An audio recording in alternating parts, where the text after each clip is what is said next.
This week, playing one of the most established teams in college football.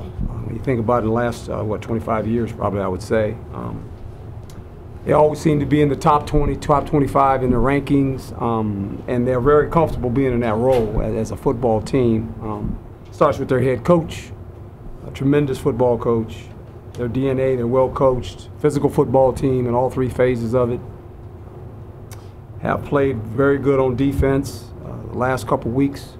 Offense as well. We faced these guys last year. There's 7 guys, I think, coming back from the defensive side of it.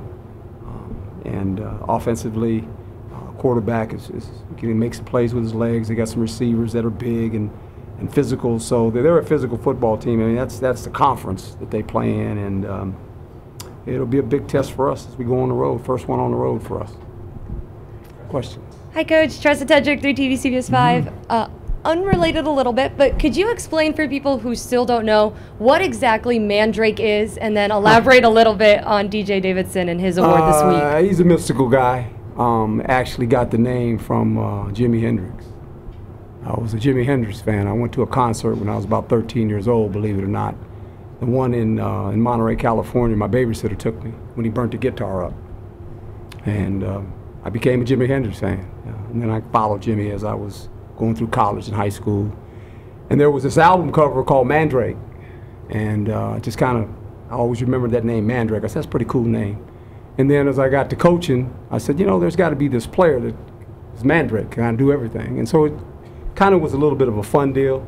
Kind of started for me in Tampa with Lynch and all those guys. And I would always tell them I'm in search for Mandrake during the draft, right? I would say, we're looking for Mandrake, man.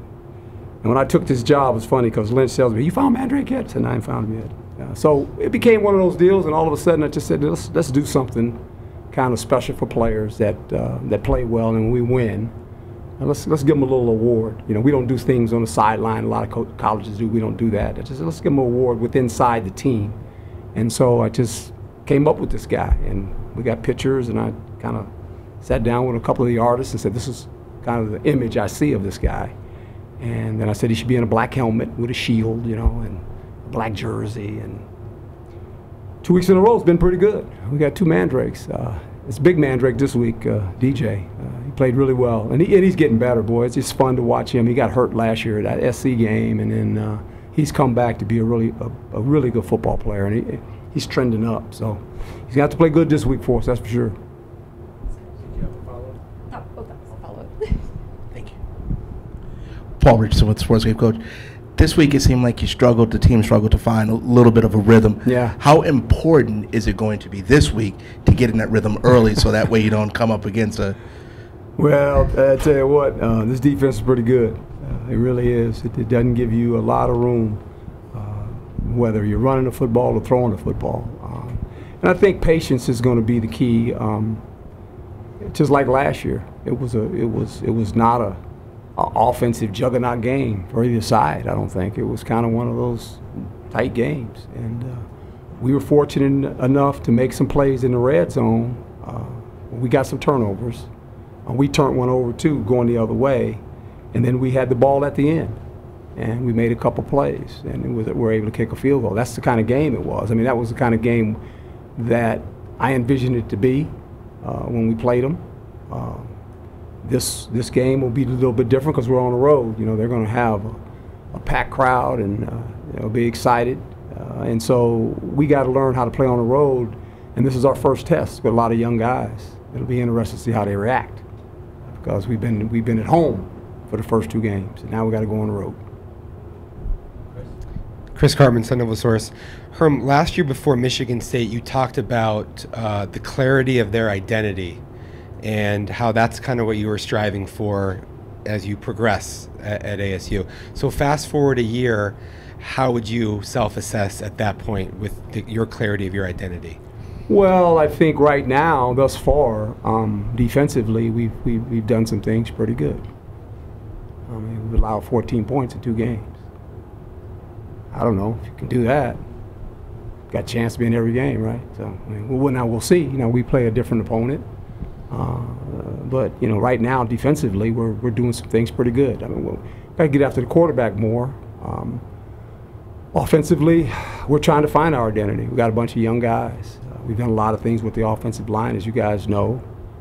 That's just the way it is right now, and you know, not a lot of depth there. And the depth that is there is for our freshman players, and we're going to be forced to play some of those guys. And with that, then you got to figure out, what do you want to become? We're not the same offense we were last year, for sure, for certain reasons, and I'm not going to get into that, but we're just not. And I just think you always have this mindset of what you want to be until you start playing, and then you evaluate and you assess what you have, and you say, okay, the most important thing is allowing the players to have success and not let our egos get in our way of saying, I want to do this, when you're putting players in a position where they're not comfortable. So I think as we assess that, we'll find out more about our offense. Herm Rabino, Devil's Digest. I know that you have to be careful not to pin the offensive struggles on one specific position, Sure. But in search for identity, would it be fair to say that figuring out the issues on the offensive line can create that positive ripple effect that will better play as well as find that identity you're searching for? Yeah, and there's ways you can help it too. So I think we have to be smart enough to realize that too, and what we're trying to do schematically. You know, can those players do that? And then who is the opponent? You're playing a big physical football team up front with 7 veteran guys that have played defense, and they play in a conference where it's they play everything contested. Everything's contested. Every yard, every pass. They're a heavy-handed team. You know, they play heavy football. They're athletic and they play heavy. And so you got to realize that when you play them, you got to ask yourself, what can we do to use our athleticism at certain positions to try to counter that? And that's the greatness about football. You know, there's all these moving parts, and then you have to come up with a game plan that allow your players to have success. Kent Summers with Arizona Republic. A coach keeping his ego out of it and not forcing maybe. How difficult is that? Was there a point in your career where you did that and think, okay, I learned my lesson here? I was fortunate enough to play for a great head coach in Dick Vermeil, and you know, I learned from him, just being a player, how he would do things and what he would say, and from there, you know, working with Marty, and then with Tony Dungy. You know, we came in the league together. Our history is well documented, and then I always look at myself as a player when I decide things, or when coaches start deciding things. I go, okay, that's nice for us to say in the air-conditioned room, because we stay in here more than these players.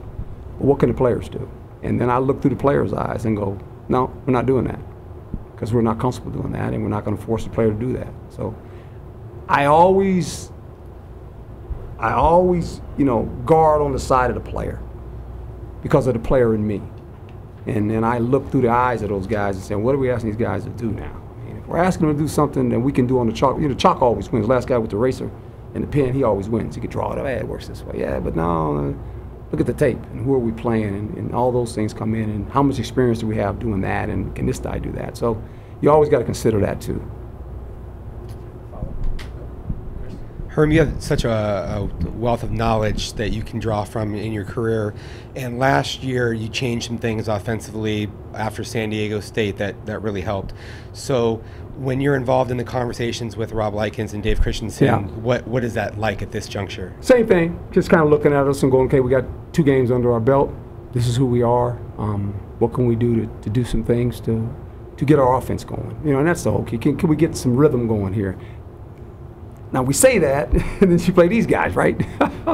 but hey, that's how it works. And so, what are we going to do? And I think we were here Sunday. You know, we were here Saturday, Sunday. You know, we were here long. We talked about it. I mean, we were here a long time, and hopefully we've come up with somewhat of a plan that we feel like we can implement going forward to help us. So we'll see. Have you had something that reminded you of this team in the past that you can particularly draw from? A Jet team we had. We're 2-5. You know, ended up winning division. Now I changed quarterbacks.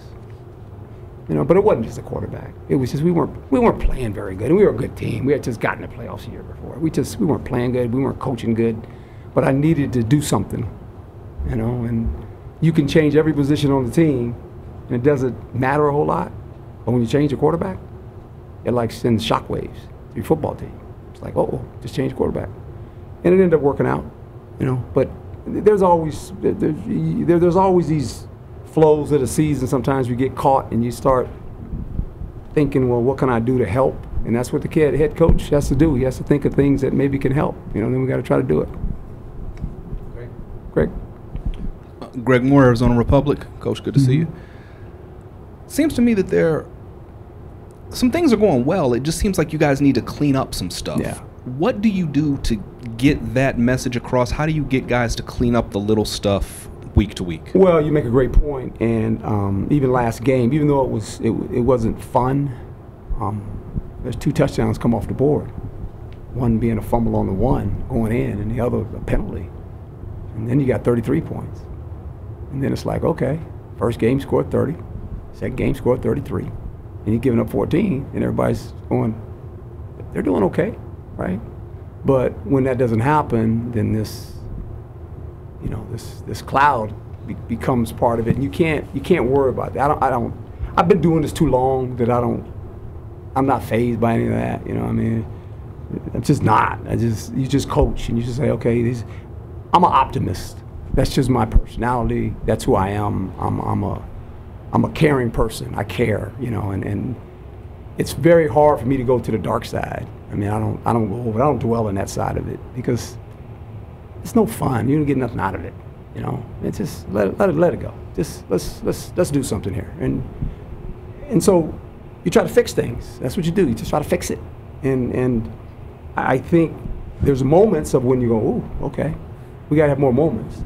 And more times than any, when you look at the tape, now sometimes it could be the call. Sometimes you could, you know, do something and put the players in a bad way. But a lot of times it's just the fundamentals of football. Did I do it correctly? And I think if you watch the tape, it's like, it's more of us than them. It's kind of like, now could you call it maybe a better play? Yeah, but the execution of this one, maybe you get 2 yards rather than -3. Right, and so you got to guard against that too. You can't all of a sudden. And now, offense is funny because, you know, offense is predicted on moving the ball, and if you get caught calling plays and one doesn't work, and then you go fix it on the sideline, and you never come back to it, and you hit another play and that one doesn't work, then all of a sudden you go back to something you just fixed to see if it works, right? And sometimes the game doesn't allow you to do that because you get so enamored with, oh, it doesn't work, I got to do something else, right? And you get going, all of a sudden you lose track of what you're doing, and nothing works. So running is hard. Running's not pretty. Running's 2 yards. And everybody goes, ugh. But you can't then all of a sudden come back and start throwing 10 passes in a row and say, well, we can't run. Well, you know, running's hard. And look, I said it early. People are going to stack the box. They're going to put 8 guys up there. They're going to find a way. And until you start hitting some passes, and you know they're going to stay up there, and we got to be able to do that. Hi, Coach. 3TV CBS 5, Tressa, and this might be a basic question, but coming in as the underdog against Michigan State, and your time as a coach, not even just here at Arizona State, but in your years, have you seen teams that are projected the underdogs to play better and just bring their A game in a sense? Well, I think if you listen to perception, and these players have everything because it's here, they have information. You don't try to guard against it. Every player looks at it a little different.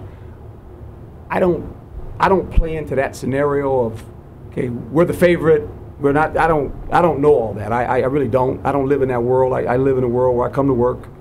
I don't watch television. I don't pick up phones. I don't listen. I don't hear it. Well, the only time I listen to something when Mark tells me, hey, you need to know this. Okay, good. I don't know what you folks write. I don't know what you say. You do your jobs and just do your job to your best ability, and I'm good. Whether you like me or you say something good about me or negative about me, that's not gonna hurt my feelings.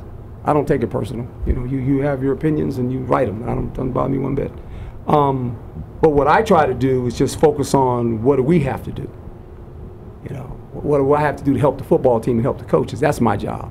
That's the only job I was hired here to do, nothing else. And that's what I come to work with every day. And how to motivate players, how to get coaches. You know, coaches feel bad too. They're human. I mean, they understand when it's not going good, either side of the ball, or a position coach. You know, they feel the same thing that the players feel. They take on that burden of the player because they're the coach. And, you know, it's up to me to make sure I tell the coach, hey, coach, we're good. You know, we're going to work on this. And so, you know, I'm petting a lot of guys right now. I'm patting guys on the back right now, right? Because that's what you got to do. Yeah, you don't give up and say, well, I'm not going to talk to this guy because this players didn't play good this week. I don't do that stuff. That's silly stuff. You just coach because we're all in this together. Coach Michael Carrasino, Sports Hangover. Coach Kins also saying last week, a lot of times you see the biggest improvement in a team from week 1 to week 2. How do you feel? I mean, obviously 2 victories, but how do you feel the stuff you need to clean up from week 1? I know you touched on it a little bit, but defensively, I think we've had some lackadaisical moments where we've given up some plays in the end. You know, at the end of the games, we've been pretty good for 3 quarters, and then we kind of get, I don't know what we do. We just kind of get offensively. It just hasn't been consistent since week 1. We kind of boom, and then the second half of our first game, we got kind of going. This game was a struggle. You know, we moved the ball, got it in a scoring position, and then there was a foul or something kicked us back. You know, or we score a touchdown and then we don't score a touchdown. It was one of those games. It was just, when you watch the tape, it's hard to look at because you're going, what are we doing here?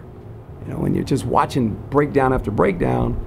And you're going, what are we doing? Did we do something that schematically was too hard for them? That's the question I always have. Were we asking them to do something that we are incapable of doing? And so that's what you wrestle with. So now we're going to play a team this is a legitimate football team. They big time now. I mean, they're good. And they're going to stop you.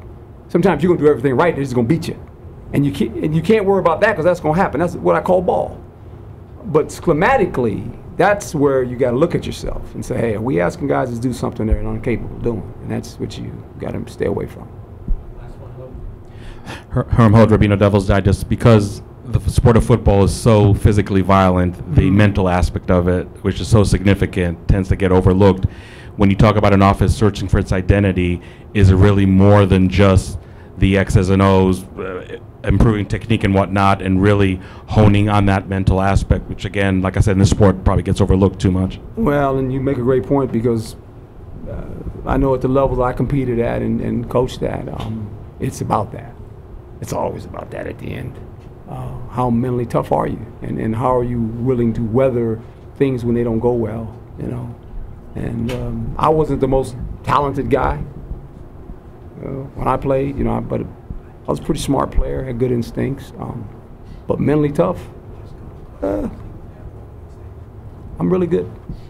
I mean, like real good, you know, because that's just me.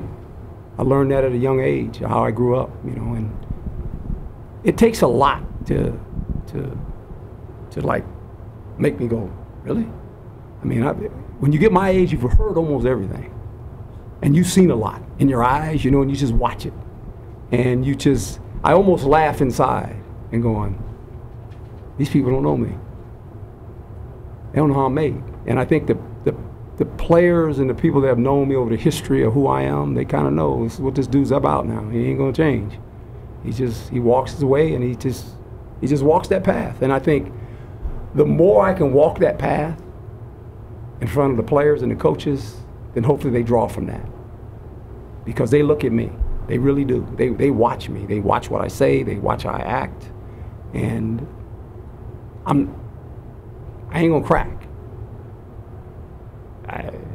I've seen some good times. I've seen some very low times. But I'm not gonna change who I am. Okay? And I think sometimes that's what you need when you're in tough spots. And I say that we're 2-0, and we're struggling some on offense. We all know that. That's nothing unusual. But in football, you're always struggling somewhere. There's always, you know, every week there's a different group that you go, oh boy, you're trying to fix. You know, that's football. That's ball, man. It's just ball. It's never perfect. You know, it's like, you're always like, we got to fix this. And then this one breaks. And this happens to that group. And then you got to get that group and hug them up and say, hey, it's going to be okay. You know, and that's the greatness about football. That's the greatest thing about coaching, is that every week somebody, even when you win, somebody's a little bit disappointed, right? And how do you get them up? How do you lift them up? You know, the guys that they're doing good, they're like, oh man, it's like, just stay humble. It's coming, because it's gonna come. And when it comes, how do you react to all that? And hopefully, they'll take a page out of my book and know that I'm never gonna panic. I'm never gonna throw any player under the bus or any coach under the bus. I don't do that. And we're gonna stick together as a football team and try to get better every week. We're a young football team. I can't say it enough. And I get that part of it, and I'm not gonna deny it. I'm not gonna hide it. I'm not gonna try to run from it. And when errors happen and things aren't going good, I get it. But they'll get better. That's what I truly believe, and that's how I coach. So that's it.